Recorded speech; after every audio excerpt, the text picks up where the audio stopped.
Oke, berikutnya kita akan buat untuk, slab-nya. Di sini saya akan mulai dari penulangan untuk, penggambaran slab untuk lantai satu menggunakan gambar denah lantai satu juga. Nah, di sini saya akan klik slab, lalu saya akan, lihat di sini ada jenis slab apa saja.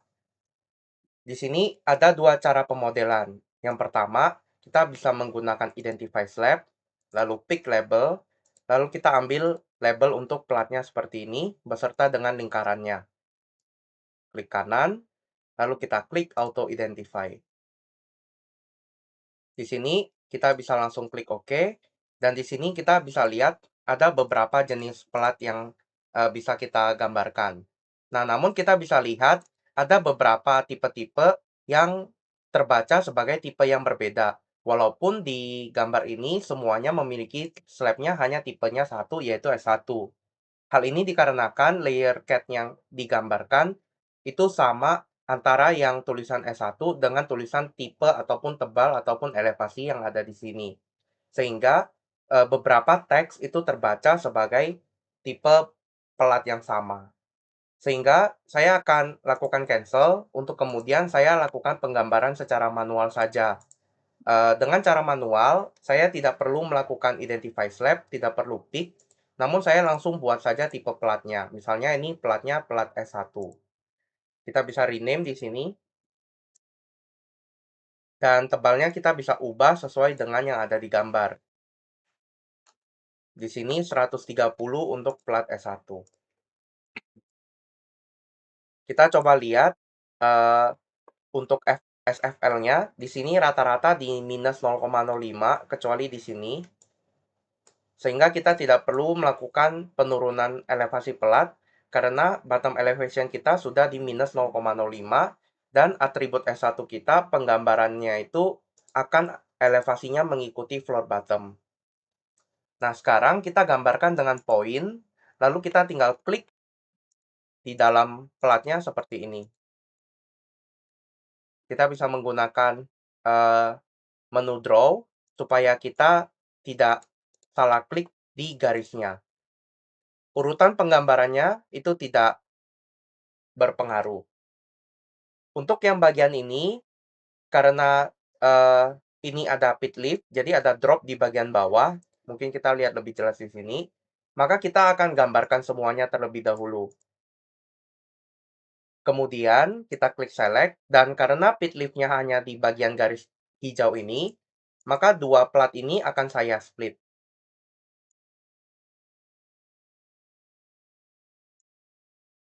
Klik kanan, lalu kita akan klik kanan sekali lagi, lalu kita bisa klik select untuk memilih dua plat ini. Sekarang kita melihat di gambar, dia elevasinya di minus 1,8. Sedangkan sekarang plat kita di minus 0,05. Kita bisa tahu dari atribut editor ketika kita memilih, dia tulis dalam kurung minus 0,05. Sehingga kita akan ubah SFL-nya ke minus 1,8 dengan cara ketika dipilih seperti ini, kita double klik, lalu kita ganti semuanya menjadi 1,8, minus 1,8. Di sini koma menggunakan titik. Kita bisa lihat di sini slabnya sudah drop. Nah, tentu kalau ada drop untuk pit lift, harus ada bagian detailnya. Namun di sini, karena belum ada bagian detailnya, maka kita bisa coba asumsikan terlebih dahulu. Untuk bagian detail, terdapat dua cara untuk menutup bagian pit lift ini. Yang satu adalah menggunakan wall, yang satu lagi adalah menggunakan yang namanya set variable section. Perbedaannya ada pada cara penulangannya. Kalau misalnya bagian vertikalnya memiliki tulangan yang berbeda dengan pelatnya, maka kita perlu menggunakan wall. Ataupun jika kita ingin memisahkan kuantitinya.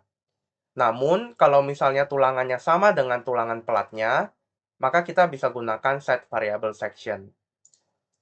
Di sini saya akan coba jelaskan terlebih dahulu menggunakan set variable section. Set variable section ini bisa kita klik, lalu kita diminta untuk memilih dua buah pelat yang elevasinya berbeda. Saya akan pilih di sini dan di sini. Kita klik kanan, lalu kita akan set semua sisinya atau kita bisa set beberapa sisinya saja. Dalam kasus ini, saya akan set all sides. Di sini, untuk bagian maju ke depannya, 0. Jadi tidak ada penebalan slab dari posisi garis merah, di mana garis merah ini adalah tempat dropnya.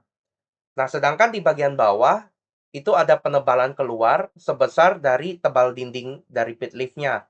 Di sini kita perlu lihat gambar, namun karena tidak ada gambar di sini, maka kita akan asumsikan terlebih dahulu. Di sini, kalau misalnya ada derajat, kita bisa masukkan, tapi kalau lurus, kita bisa masukkan 90. Dengan cara ini, kita bisa membuat penutup dinding seperti ini, dan tinggal kita ulang untuk semua bagian dindingnya.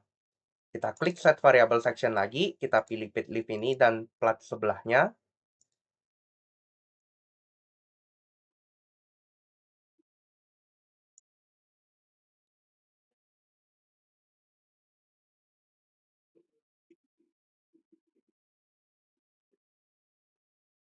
Dan perhatikan, kita tidak bisa menggunakan Set Variable Section untuk dua plat ini, karena plat ini memiliki elevasi yang sama. Dengan demikian, kita sudah menutup bagian dari pit lift-nya seperti ini, dan tinggal kita lanjutkan untuk bagian sebelah kanannya. Kita bisa lakukan hal yang sama, Set Variable Section.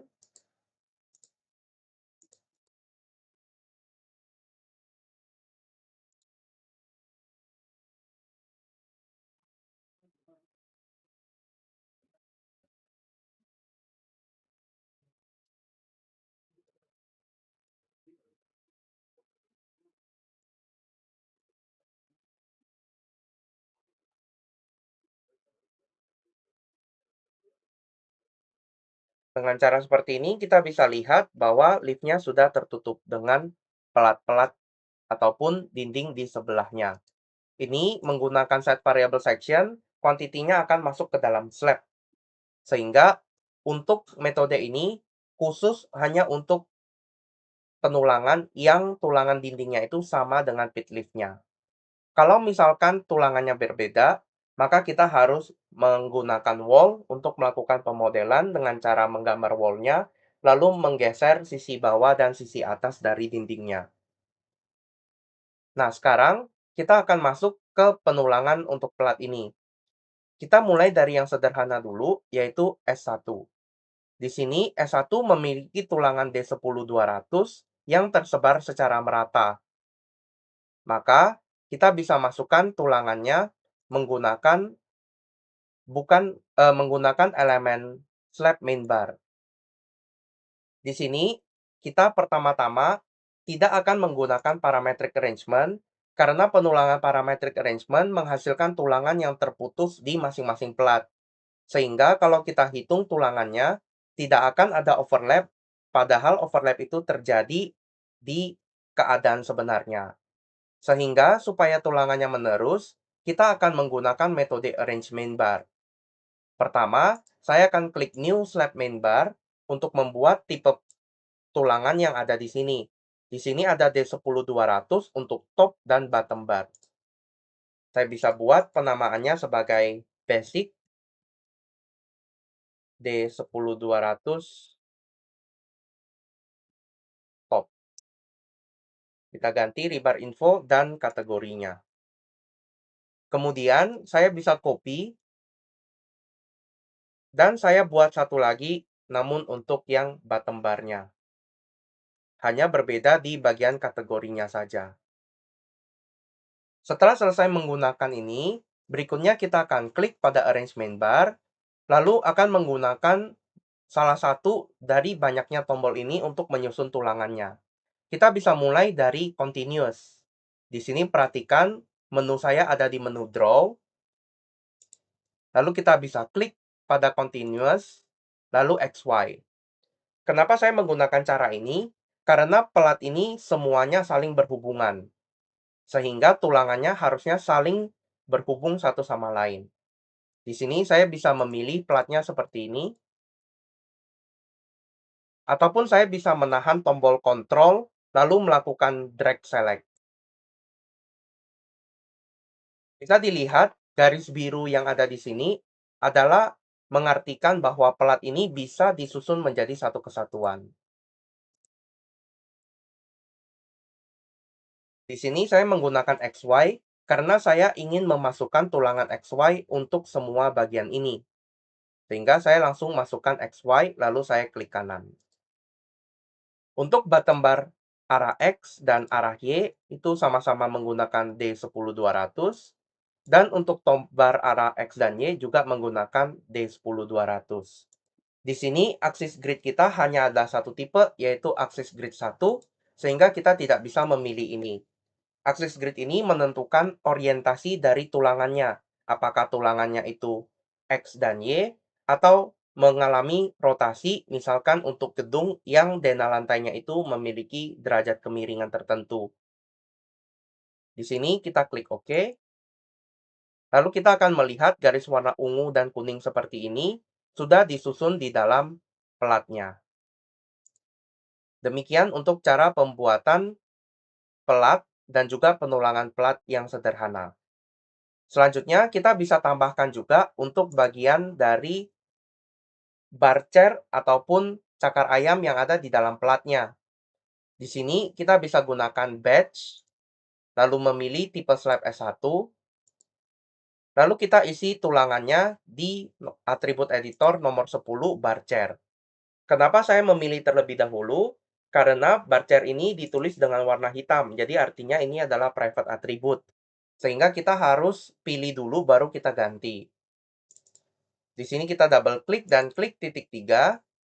Lalu saya memilih tipe yang nomor 1 dan kita bisa masukkan barcernya di sini.